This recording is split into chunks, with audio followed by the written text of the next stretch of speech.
is a neoconservative writer who's in the country for the Australian Think Inc. event Polarised alongside Dr. Cornel West. His book is The Strange Death of Europe, Immigration, Identity, Islam.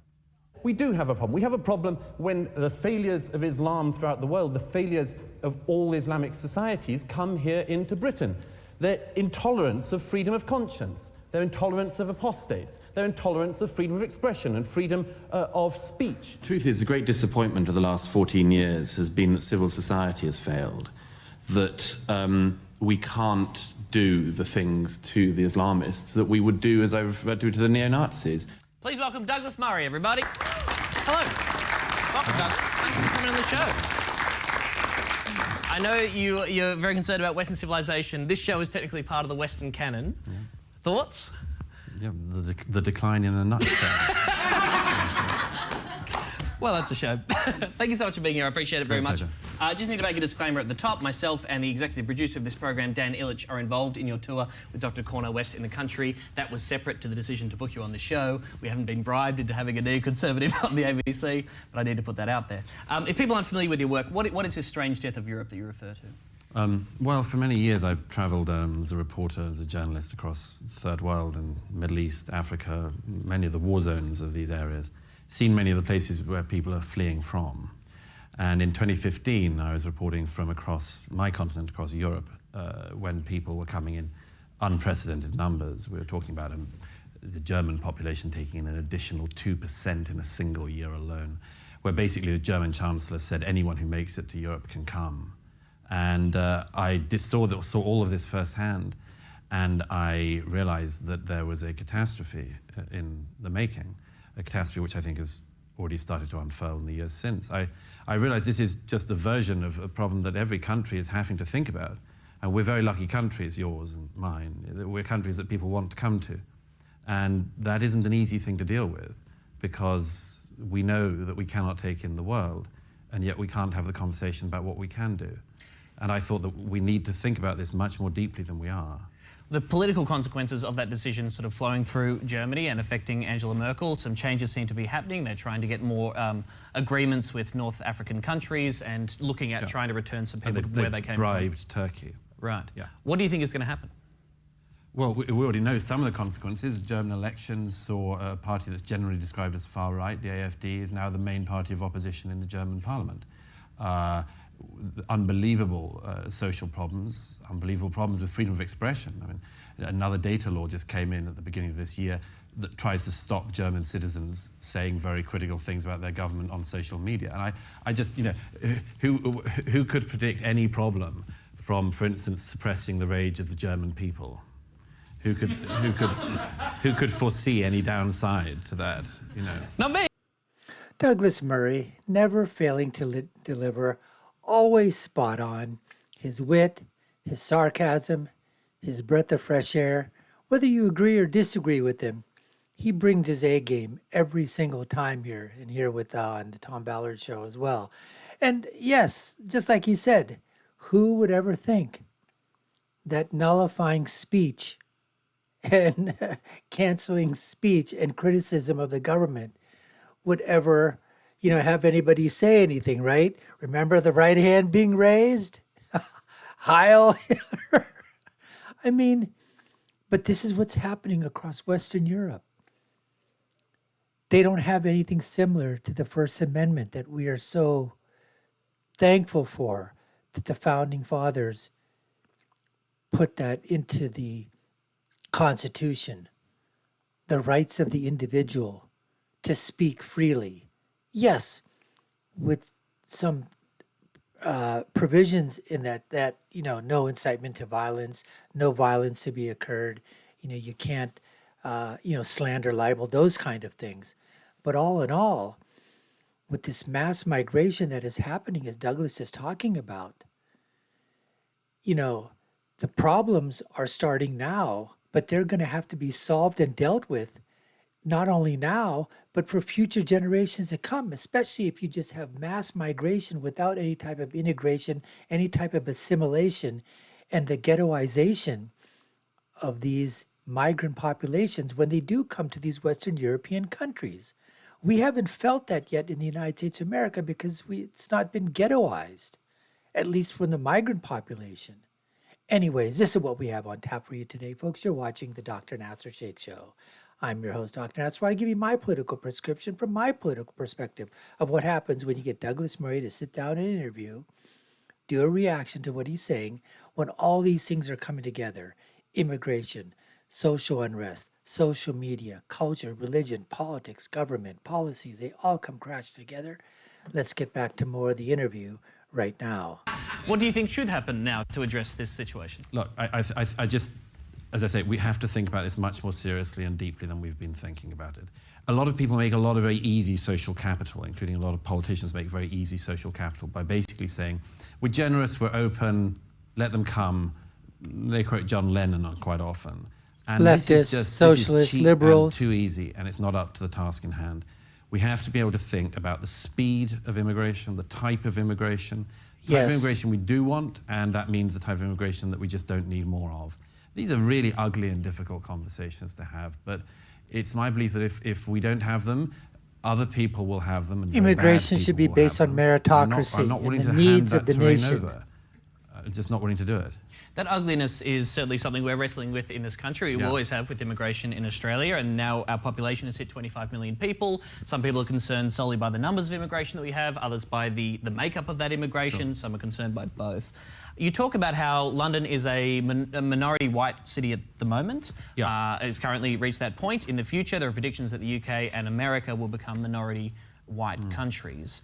And I guess when I hear those phrases or those concerns, or when I hear people say phrases like, this part of Sydney doesn't look like how Australia is supposed to look, that makes me feel very nervous. Rightly, it makes me wonder, what are these countries supposed to look like, and who gets to decide that? Sure. Well, it should be decided by governments which should be accountable to the people. And if the people want such a change to happen, then you can do it. The problem I identify across Europe is that it happens in the face of public hopes and public desire, where the politicians end up berating the public rather than trying to listen to them or trying to answer them. And this, again, is a problem that is just exploding everywhere. Look at... Because what's happening is, it is the masses versus the classes. It is the elites versus the non-elites. It is the country club versus basically country class.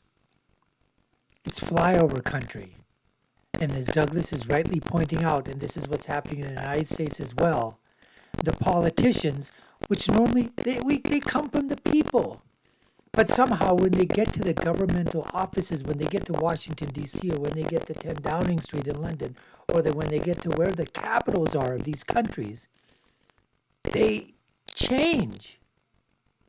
And then they don't do the bidding of the people. They do the bidding of the corporatists. They do the bidding of the lobbyists. They do the bidding of anybody else but the people that elected them for the most part. And the people go, that's not what we sent you for. That's not what I want. And they basically say, rules for thee, but not for we. That's what happens.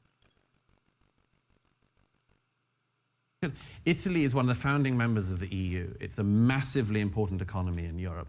And the public there are so angry that they just voted into a government, a party, again, that is generally described as far-right, the League, and a party founded by a comedian, the Five Star Movement, which literally doesn't know what it wants to do.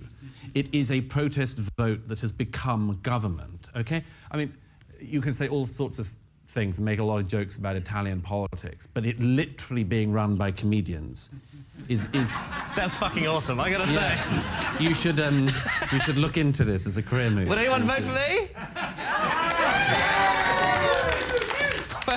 Well, that was reluctant.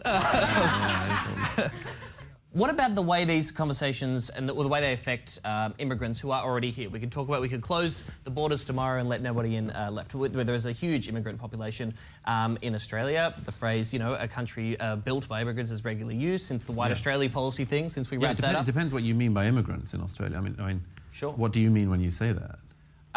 Immigrants, people who have immigrated post the White Australia policy. I think certainly that's a big part of it, of what we make up the immigrant population. But indeed, because it's an important question. I mean, is somebody an immigrant once they become a citizen? I'd say not.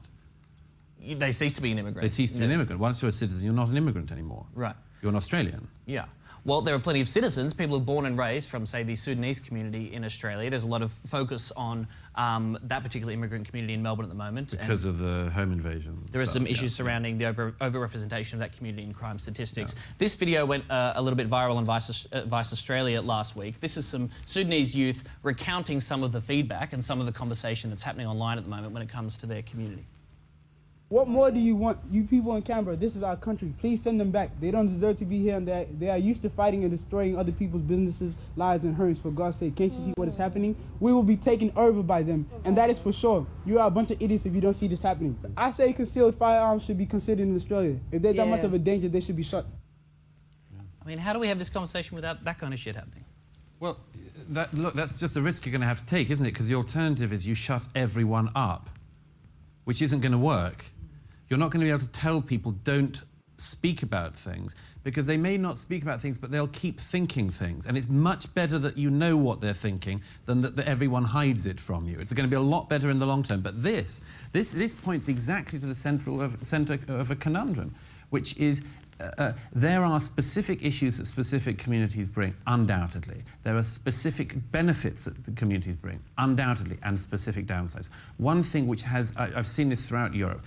If, for instance, people flee a specific war zone, for instance, Somalia, speak to anyone who's fled Somalia in recent years. They have seen things that you can't imagine. Now, it's very likely these people also are going to have a different attitude toward violence as a result. And we have seen this in gangs in London in recent years. A Somali gang moves into an area and they are willing to do things that other gangs won't do, and that causes a rise in violence, gang to gang to gang. Okay. That doesn't mean you don't invite any Somalis. It doesn't mean you don't have any asylum policy. But like, you're a damn fool if you're not going to think about that and find some way to address it, because otherwise you leave it to people to start gestating and becoming vile and becoming angry against everybody. So, you know, this is the central stupidity of the assumption of multiculturalists who believe in that not as an idea, but as a policy, that you make things multicultural. The central problem they keep on coming to is this. They think in a diverse society we should hear less views. We should clamp down on views. Look, the more diverse your society, the more views you're going to have to hear. Get used to it. And some of that's going to be really ugly and unpleasant. Well, as I say, what are your alternatives? Because shutting up cannot be one of them. Well, if you'd like to catch Doug...